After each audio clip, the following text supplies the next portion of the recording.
O Espírito Santo do Senhor quer que todos aqui nessa noite compreendam essa obra regeneradora de Cristo.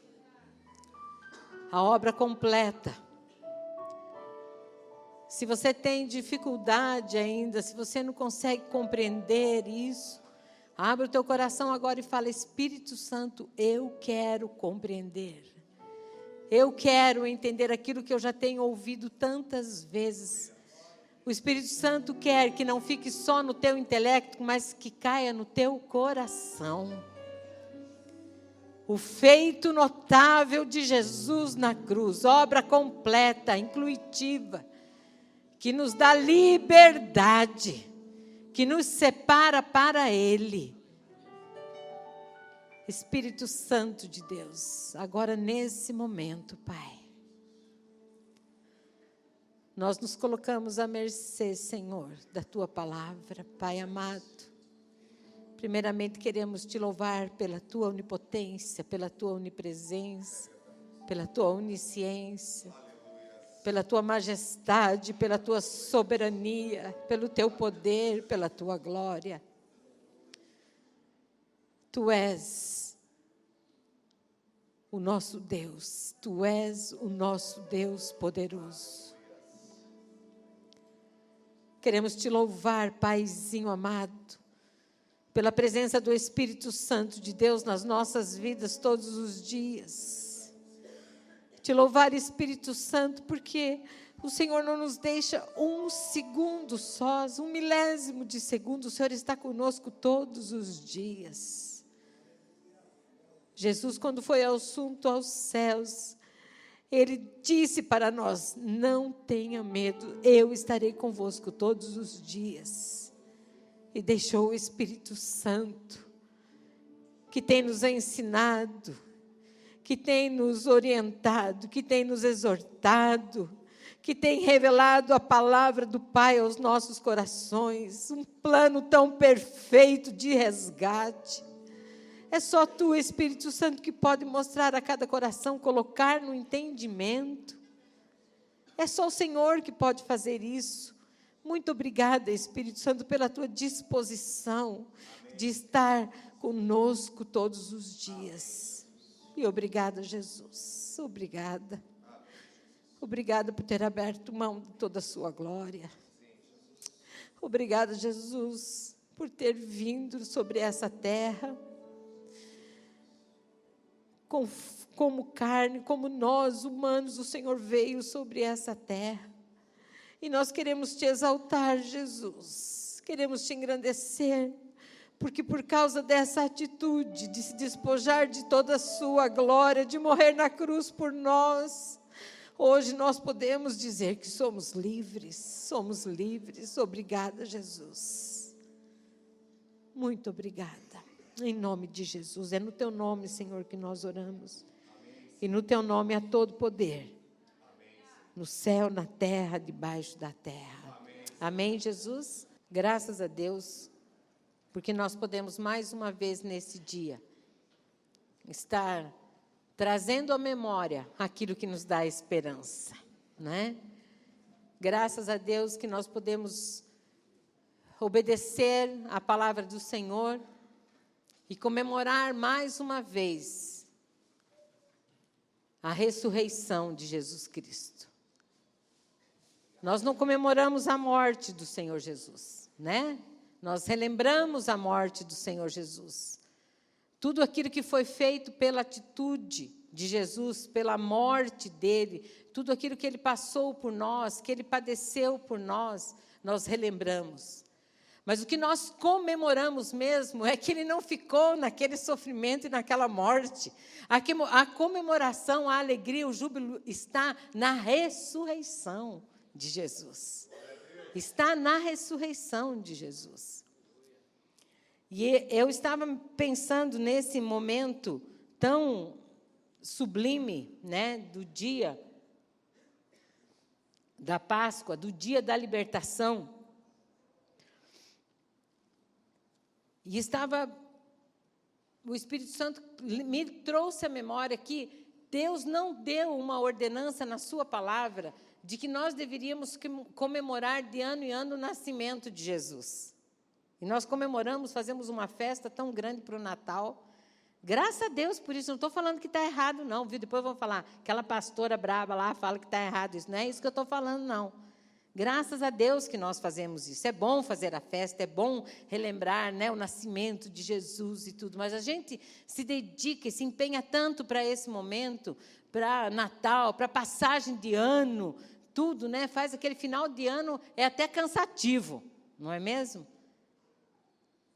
Mas a ordenança do Senhor é para nós comemorarmos a Páscoa, a ressurreição, a libertação de ano em ano. Pastora, está lá na Bíblia, isso está assim, abra lá em Êxodo, capítulo 13. Verso 10.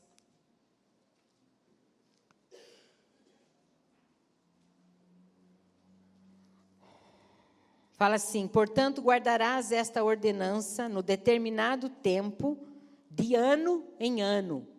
Eu não vou ler todo o texto aqui, porque você vai ler na tua casa, que você é estudioso, leitor da Bíblia, né? Você vai ler Êxodo inteiro, não é mesmo? A história magnífica, né, que está na Bíblia, você vai ler. Mas se você for ler um pouquinho antes, e nós vamos depois só voltar um pouquinho nesse texto, falando sobre aquilo que que aconteceu com as nossas crianças dentro das famílias da nossa igreja nesses dias, né, que antecederam a Páscoa, não é mesmo? Então, dá sentido total para isso que você recebeu como missão, né? Como é que falou? Missão, como é que era o nome? Desafio da Páscoa, né? Desafio da Páscoa. Quantos participaram do desafio da Páscoa aqui? As famílias, com seus filhos. Glória a Deus por isso, né? E daí você vai entender que é de ano em ano, é uma ordenança do Senhor, que nós precisamos relembrar isso de ano em ano, mas nós vamos discorrer nisso, né? E quase que o pastor Valdemar roubou a minha fala aqui das criancinhas lá, né? Pastor Valdemar? Quando eu vi hoje pela manhã essa chamada para o retiro de jovens, e calando no meu coração as coisas que o Espírito Santo veio trazendo todos esses dias, desde que eu fiquei sabendo que eu iria ministrar nesse domingo, e eu vi aquelas crianças, a imagem daquelas crianças, o Espírito Santo falou para mim assim: é assim que Deus nos vê. Eu tenho 54 anos, cada um sabe a sua idade aqui. Mas sabe como é que Deus nos vê por causa da obra regeneradora de Cristo na cruz? Ele nos vê inocentes como crianças. Ele não está preocupado se nasceu no norte, no sul, se é preto, se é branco, se é amarelo, se é japonês. A gente viu ali uma mescla de crianças.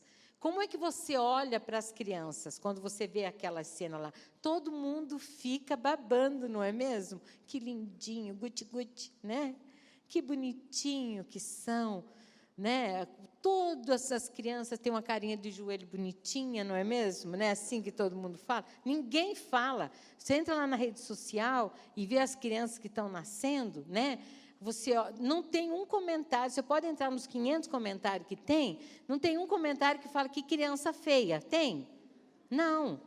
Né? Todos os comentários são: que criança linda, que bênção do Senhor, que maravilha. E ali tem loirinho, polaquinho, né? Moreninho, japonês, tem de tudo que é jeito, não é mesmo? Cabelo espetadinho, até o comentário: que cabelinho espetadinho bonito, né? É tudo lindo. E quando eu estava vendo aquelas crianças, o Espírito Santo falou: é assim que Deus nos vê. Ele nos acha lindos, sabe por quê? Porque Jesus morreu na cruz por mim e por você. E nós somos inocentados, e nós somos apresentados diante de Deus todos os dias pela obra resgatadora de Jesus Cristo como inocentes. Deus não olha para os nossos delitos e pecados, porque Ele crê completamente naquilo pelo qual Jesus morreu. Glória a Deus. Ele nos purificou de todo pecado. É bem certo, querido. Né? E eles vão falando ali, está escrito, né? Toda a história está escrita, Salmo 139. Ele já fez toda uma escolha por nós, Ele determinou por mim e por você aonde Ele queria que nós chegássemos, como nós chegaríamos lá, como Ele nos resgataria da queda, lá em Adão, no Jardim do Éden. Ele fez tudo. Mesmo antes de você e eu existirmos, Ele já tinha determinado e Ele nos vê como nós vemos essas crianças. O mesmo sentimento que eu e você temos de ver as crianças tão lindas, tão inocentes. Quem é que imputa pecado para uma criança? Para um bebê daquele jeito ali? Ah, esse daí, ó, tá frito já, né? Esse dali, coitadinho daquele lá, né? Aquele lá já vai para o inferno. É assim que você olha para a criança? Não, pelo contrário. Você só vê pai e mãe falando, um anjinho que o Senhor colocou na minha vida. Não é mesmo? Tão lindo, tão maravilhoso. E é bem assim que Deus nos vê, por causa da obra regeneradora de Jesus Cristo. Mas nós precisamos nos posicionar e falar assim, é isso realmente que eu quero para mim. É isso realmente, porque Ele nos deu o livre-arbítrio, Ele nos deu a livre escolha. E nós precisamos optar na nossa condição racional, porque Ele deu para o homem raciocínio lógico. Ele deu para o homem livre escolha, posicionamento, não é por emoção. Eu poderia falar aqui muitas coisas, pastor Valdemar e tantos outros aqui, tocar nas tuas emoções, fazer você chorar, se quebrantar e cair prostrado, mas não é isso que Deus quer. Deus quer você num posicionamento consciente, racional. Rogo-vos, pois, irmãos, que apresentei os vossos corpos como sacrifício santo, vivo e racional. É com a razão, é com a lógica. Eu opto por esse Senhor, eu opto por esse estilo de vida, porque eu quero isso para mim. Porque eu quero isso, eu quero viver para Deus. E quando nós tomamos essa decisão, e nós nos consagramos para o Senhor, é onde faz toda a diferença, de antes de sermos consagrados e depois de sermos consagrados para o Senhor. Aí há o posicionamento nosso, há uma luta, sim, da carne contra o Espírito, porque a palavra fala que o Espírito milita contra a carne contra o Espírito, e realmente há isso. Mas se nós conhecermos a palavra, se nós tivermos ela na nossa mente, na nossa língua, na ponta da língua, no nosso coração, nós vamos lançar a palavra e ela vai como uma espada e destrói todo o intento de Satanás, tudo aquilo que quer nos destruir, é na mesma hora. É na mesma hora. Volta um pouquinho ali, Êxodo. Você estava no 13? Venha no 10 comigo, em nome de Jesus. Eu estou um pouquinho preocupada com o horário, porque nós temos tanta coisa, né? Então, já comecei de trás para frente agora, mas o Senhor sabe todas as coisas. Amém, Jesus, né? Glória a Jesus. Espírito Santo de Deus. Apesar de nós, Espírito Santo. Glória a Jesus. A partir do versículo 21, a palavra do Senhor diz: chamou, pois, Moisés a todos os anciãos de Israel e lhe disse: escolhei e tomai cordeiro segundo as vossas famílias e imolai a Páscoa. Tomai um molho de sopo, molhai-o no sangue que estiver na bacia. 12, 21. Falei errado? Falei 10? 70 vezes 7 para perdoar o dia, hein? Então, voltando lá, chamou, pois, Moisés a todos os anciãos de Israel e lhe disse: escolhei e tomai cordeiro segundo as vossas famílias e imolai a Páscoa. Tomai um molho de isopo, molhai-o no sangue que estiver na bacia e marcai a verga da porta e suas ombreiras com o sangue que estiver na bacia. Nenhum de vós saia da porta da sua casa até pela manhã, porque o Senhor passará para ferir os egípcios. Quando vir, porém, o sangue na verga da porta e em ambas as ombreiras, passará o Senhor aquela porta e não permitirá o destruidor que entre em vossas casas para vos ferir. Guardai, pois, isto por estatuto para vós outros e para vossos filhos para sempre. E uma vez dentro da terra que o Senhor vos dará, como tem dito, observai esse rito. Quando vossos filhos vos perguntarem, que rito é esse? Respondereis, é o sacrifício da Páscoa ao Senhor, que passou por cima das casas dos filhos de Israel no Egito, quando feriu os egípcios e livrou as nossas casas. Então o povo se inclinou e adorou. E foram os filhos de Israel e fizeram isso, como o Senhor ordenara a Moisés e a Arão, assim fizeram. E aconteceu que, à meia-noite, feriu o Senhor todos os primogênitos na terra do Egito, desde o primogênito de Faraó, que se assentava no seu trono, até o primogênito do cativo que estava na anchovia, e todos os primogênitos dos animais. Levantou-se Faraó de noite, ele, todos os seus oficiais e todos os egípcios, e fez-se grande clamor no Egito, pois não havia casa em que não houvesse morto.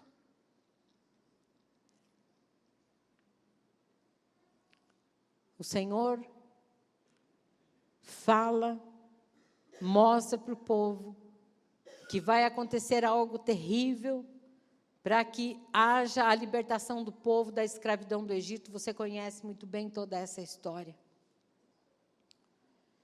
E Deus engenha um projeto todo de salvação, de libertação para aquele povo, destaca no meio do povo um libertador, Moisés, levanta no meio do povo homens e mulheres que trabalham, que conspiram em prol da libertação daquele povo, porque Moisés sozinho não faria nada, não é? Deus faz, Ele cria todo um ambiente, todas as coisas convergem para a libertação daquele povo. Deus se une a Jesus e ao Espírito Santo, né? A Trindade ali, trabalhando em prol da libertação de um povo escolhido por Ele. E ele começa profeticamente, nessa passagem, a descrever tudo aquilo que ele já escreveu para a humanidade inteira, para que a humanidade chegue até a eternidade com Jesus Cristo, livre, limpa, purificada.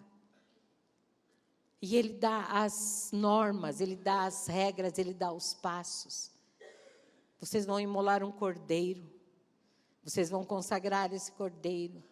E o sangue que sair desse cordeiro, vocês vão marcar as portas. Porque a morte vai vir sobre toda a terra do Egito. E o povo de Deus estava na terra do Egito. E Deus é tão tremendo, Deus é tão poderoso. E Ele leva tão a sério aquilo que é separado para Ele, aquilo que é marcado para Ele, que Ele faz com que todas as coisas, de forma sobrenatural, venham em favor daqueles que são separados para Ele. Nós conhecemos a história das outras pragas que vieram sobre o Egito, né? Como que logo pela manhã a gente lembrava das moscas, das rãs, dos gafanhotos, né? Desses bichos, a água do sangue, que virou em sangue. O povo de Israel estava dentro do Egito, à mercê de tudo aquilo. Mas Deus poderoso que é, Deus poderoso que domina sobre todas as coisas, sobre tudo, sobre ser grande, sobre ser pequeno, dominou sobre cada mosca e falava: no meu povo vocês não vão. Na casa do meu povo vocês não vão. Para os gafanhotos também, vocês não vão atacar o meu povo. O gafanhoto atacava todo o Egito, mas o povo de Deus não acontecia nada para eles. Toda a água do Egito virou sangue, mas a água que saía do cântaro dos israelitas era água pura.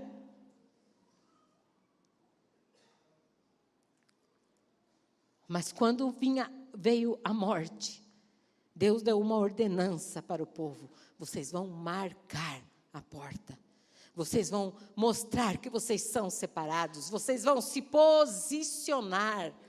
Vocês vão tomar uma postura que vai fazer toda a diferença para que não venha a morte sobre a sua casa. A postura do povo de obedecer, de se separar, de se consagrar ao Senhor e selar com o sangue do Cordeiro consagrado, fez toda a diferença para trazer salvação ao primogênito. Se não houvesse a marca do sangue do Cordeiro no umbral da porta, a morte entraria naquela casa, fosse israelita ou não. E o mais lindo de tudo isso é que Deus é tão tremendo, tão poderoso, que Ele abriu essa salvação, Ele abriu essa libertação, Ele abriu o alívio para os estrangeiros também. Deus não é um Deus que, porque era o seu povo que era excluído, falava só esse povo que vai ser marcado, não. Ele já começou ali a obra de incluir todos num projeto de salvação e de libertação. E Ele falou, aqui na palavra, você vai ler, né, na sua casa, não é mesmo? Ele falou que os estrangeiros que estivessem com o povo fossem marcados também para serem livres, eles teriam a oportunidade de ser livres. E eu acredito que os estrangeiros eram, né, tanto etíopes, cananeus, egípcios, não é mesmo? Mas que adentraram dentro daquela casa, temeram ao Senhor, foram circuncidados, foram marcados por uma ordenança do Senhor, e estavam ali naquele momento, dentro daquela casa, com o sangue aspergido, foram livres da morte do primogênito. Vocês podem imaginar que dor que foi aquela noite, naquele lugar, quanto pranto. Morreram todos os primogênitos das casas que não estavam com o sangue do Cordeiro. Pais, quem não é pai aqui ainda, são só filhos ainda, não tem noção disso. Mas quem é pai e mãe, não pode nem perder o filho ainda. Não pode nem imaginar de perder. E quem já perdeu sabe a dor terrível que é. Sabe a dor terrível que é. E aquela noite foi uma noite de muito pranto. Foi uma noite de muita dor. Mas o Senhor Deus é tão justo. O Senhor Deus é tão misericordioso. Que quando eu começo a pensar na justiça de Deus, que em Cristo Jesus, quando Jesus foi levantado da terra, quando Jesus morreu, e quando Jesus naquele tempo desceu ao Hades, aquele período da sua morte, até a sua ressurreição, até Ele voltar à vida, Deus deu a oportunidade a todos aqueles que no Egito sofreram, que no Egito choraram, Deus deu a oportunidade deles reconhecerem o senhorio de Jesus. Sabe por quê, queridos? Porque Deus é justo. De que forma foi? Não me pergunte, eu não sei, eu creio. Eu creio. A palavra fala que a todos Deus deu o poder de serem feitos filhos de Deus. A todos. Não é só os que vieram depois da crucificação de Jesus, não, a todos. E se nós formos ler as Escrituras, nós vamos ver claramente. E eu não vou ler agora com vocês a narração desse fato, quando a gente fala, né, daqueles que creram por fé, mas que também tiveram a oportunidade de ouvir, como Davi, como os homens separados do Senhor. Vamos lá para Colossenses, eu não vou ler isso com vocês, mas a palavra fala que essa obra de Jesus na cruz foi inclusiva para todos antes e depois dele. os que nasceram antes e que morreram na ignorância e depois. A palavra fala que ele veio para o que eram seus, e os seus o rejeitaram, e ele estendeu todo aquele plano de salvação a toda a humanidade. Estendeu a mim e a você. E ali em Colossenses, fala assim, Colossenses 1, falar, né, o endereço para vocês, né? Ele é a imagem do Deus invisível, o primogênito de toda a criação. Pois nele foram criadas todas as coisas no céu e sobre a terra, as visíveis e as invisíveis. Sejam tronos, sejam soberanias, quer principados, quer potestades, tudo foi criado por meio dele e para ele. Ele é antes de todas as coisas e nele tudo subsiste. Ele é a cabeça do corpo da igreja, ele é o princípio, o primogênito de entre os mortos, para em todas as coisas ter a primazia. Queridos, o que fala lá em João?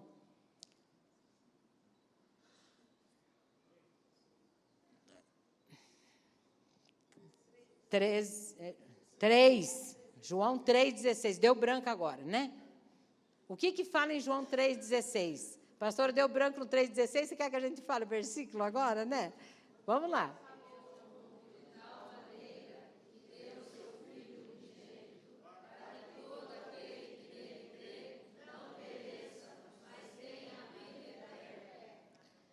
Porque Deus amou o mundo de tal maneira que deu o seu Filho unigênito. Unigênito. Aqui nós lemos, ele é a cabeça do corpo da igreja, ele é o princípio, o primogênito entre os mortos. Nesse tempo da sua morte, como unigênito, houve algo tremendo, uma transformação tão grande, que Jesus se tornou o primogênito, ele se tornou o filho primeiro, logo nós deduzimos o quê? Que ele veio a ter muitos irmãos, não é? Que Deus veio a ter muitos outros filhos. Quem são esses filhos? Eu? Fala aí, sou eu. Sou eu, glória a Jesus, é tremendo quando o Espírito Santo mostra e revela essas verdades ao nosso coração. Jesus morreu como único, ressuscitou como primogênito, como primeiro dentre os mortos. Logo, como diz a sua palavra, eu posso deduzir que eu morri com ele. Amém, Jesus? Eu primogênito dentre os mortos. Eu e você fomos incluídos na sua morte. Nós fomos ali, naquele tempo, dele ser levantado na cruz como unigênito. Houve algo tremendo no mundo espiritual. Algo que nós não podemos entender com a nossa razão humana, nem com o nosso sentimento, nem com a nossa especulação. Não há como entender, mas houve algo tremendo, uma transformação tão grande no mundo espiritual, que tornou todos os homens filhos de Deus. E Jesus sai como unigênito e volta como primogênito, como primeiro, como consagrado. E o sangue dele vertido na cruz nos livra de todo o pecado, nos liberta, nos purifica, nos faz inocentes perante Deus. Nos faz inocentes perante Deus. Não é tremendo isso, queridos? É tremendo demais isso. A minha oração é que o Espírito Santo de Deus revele a mente de quem quiser conhecer essas verdades, porque nós precisamos querer, queridos, isso. Nós precisamos querer.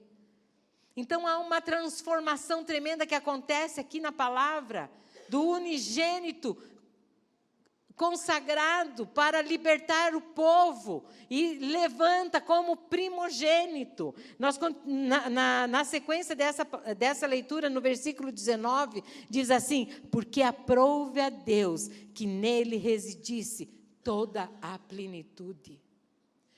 Quando ele morreu, quando ele estava morto ainda, no momento da sua agonia na cruz, a dor de Jesus foi tão grande, a da separação do Deus Pai foi tão grande, que ele falou: Senhor, Senhor, por que me desamparastes? Aquele momento, não havia em Jesus o alívio do olhar do Pai. Ele estava sozinho com todas as nossas dores.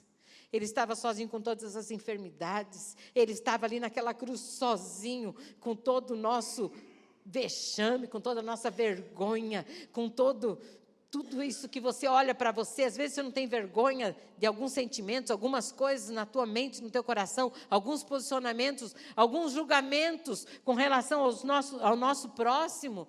Tanta coisa, às vezes me vem coisas na mente que eu falo: o sangue de Jesus tem poder, e é o sangue de Jesus que tem poder mesmo, né? Jesus, por um tempo, ele ficou sozinho naquela cruz com toda a dor da humanidade, com toda a dor da humanidade, porque Deus não pode contemplar o pecado.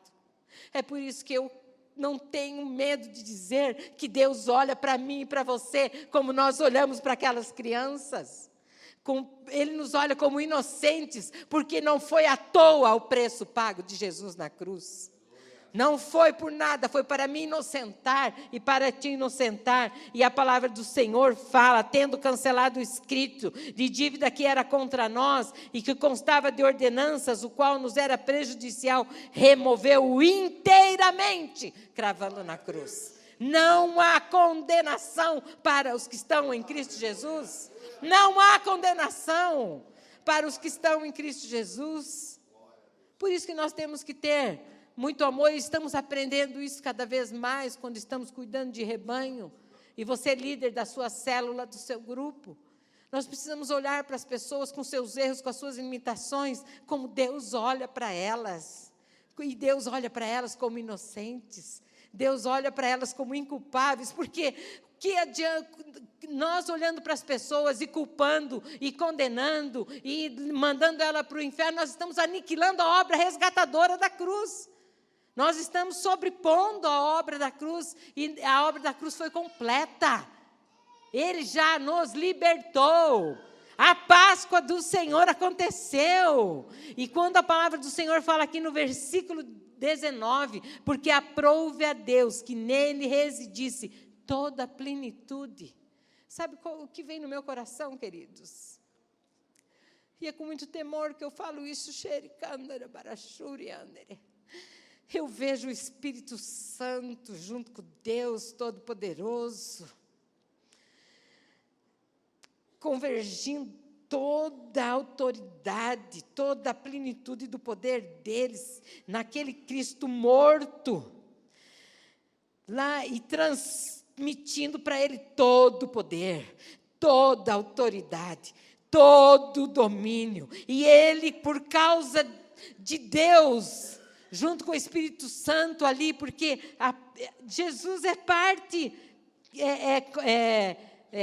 que não tem como separar de Deus Pai, Deus Filho, Deus Espírito Santo, mas naquele momento houve uma separação. Naquele momento ali da morte de Jesus, era o Espírito Santo e Deus que estavam se unindo e lançando sobre Jesus toda a plenitude do poder de Deus, sobre o universo, sobre tudo que Ele é, para vencer a morte. E Jesus foi ressurreto naquele momento. E que, havendo feito a paz pelo sangue da sua cruz, por meio dele, reconciliou consigo mesmo todas as coisas, quer sobre a terra, quer nos céus.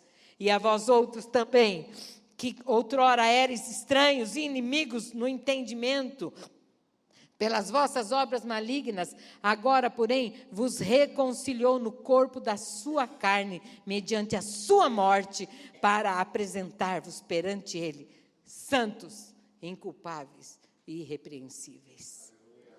Eu não preciso mais falar como é que Deus te vê. Santo, inculpável e irrepreensível. É assim que Ele vê a mim e a você, queridos. É bem certo que por causa do nosso estado carnal, nós precisamos fazer escolhas. É bem certo que nós precisamos ter posicionamentos firmes. É bem certo que, para muitos aqui, eu sou muito radical. E eu sou radical mesmo. Não tem coisa na palavra para mim, de Deus, que não tem negociação. É inegociável. Se eu sou separada para o Senhor, se eu sou consagrada para o Senhor, eu sou realmente separada e consagrada para o Senhor. Se a tua casa é consagrada para o Senhor, é separada para o Senhor, a tua casa é consagrada, separada para o Senhor. Não há negociação, não há comercialização de postura diante disso, não. Nós somos separados para o Senhor, nós somos consagrados para o Senhor. E há toda a diferença de quando, antes de sermos consagrados, por nosso posicionamento, por eu chegar diante de Deus e me prostrar e reconhecer o seu senhorio, a sua soberania, e realmente me consagrar ao Senhor, há diferença na minha vida de antes e depois disso. Porque depois de eu ser consagrado, pode vir a morte, pode o inferno inteiro se maquinar contra mim, porque o inferno inteiro está debaixo dos meus pés. E eu não posso admitir que nenhuma luta, nenhum desemprego, nada venha sobre a minha vida que não seja da parte do meu Deus. Porque a palavra do Senhor fala que Ele mesmo sara a chaga que Ele coloca. Não posso admitir que seja do diabo na minha vida. Não é. É de Deus para nos ensinar, para nos lapidar, para que nós cresçamos. Sabe por quê? Porque nós ainda estamos nesse corpo finito. E nós queremos tanto alisar esse corpinho, não é mesmo? Queremos tanto, né, cuidar dele. E o Espírito Santo vem nos ensinando que isso aqui não vale nada. O que vale é a eternidade com Jesus Cristo. E para isso Ele ressuscitou. E para isso Ele ressuscitou. Jesus ressuscitou. Colossenses 3 diz: se fosses ressuscitados juntamente com Cristo, buscai as coisas lá do alto, onde Cristo vive assentado à direita de Deus. Eu gostaria, os pastores, vamos aqui na frente para nós ministrarmos a ceia. Pastor, mas onde que está escrito que nós ressuscitamos com Ele?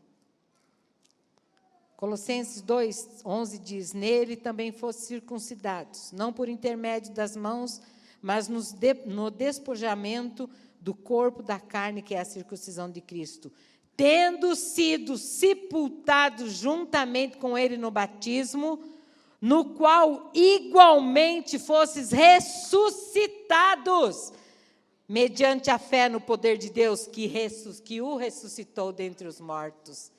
Jesus morreu, eu e você morremos com Ele. Jesus venceu a morte, eu e você vencemos a morte com Ele. Jesus ressuscitou, eu e você ressuscitamos com Ele. Aleluia!